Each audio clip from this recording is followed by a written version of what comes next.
So with that, let me just say that we appreciate what the academic community has done in terms of the letter that went out, sir.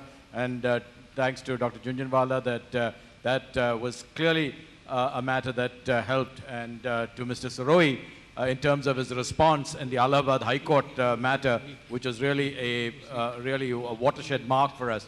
In a survey that was done when we were looking at the whole EMF issue, the respondents, which was a national survey, indicated that there were two sources that they would believe in terms of the safety of EMF. And one was the health department, sir, as Dr. Joshi will understand.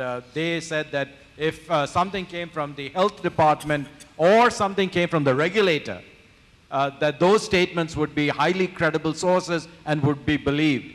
So the question that I have is, what could these two organizations be doing to help give comfort to the citizens in terms of the efficacy of the safety norms that have been adapted in India?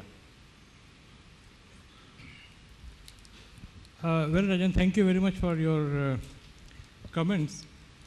Just to reply to your query about what the health department is doing, and of course you are aware of the high-level committee which was formed, and even the TEC from DOT, in association with them, have produced a report which was basically non-conclusive in the form of the hazardous effect. That way, because everybody has said there are not enough evidence available to prove that these effects are really hazardous, provided the things are kept within limit.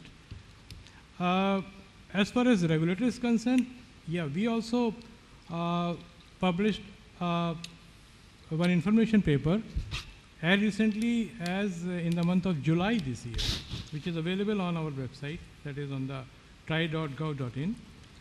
And in that also we have quoted various studies which have been performed world over, and there again the same conclusion, that nothing can be made conclusive as evidence for the harmful effects.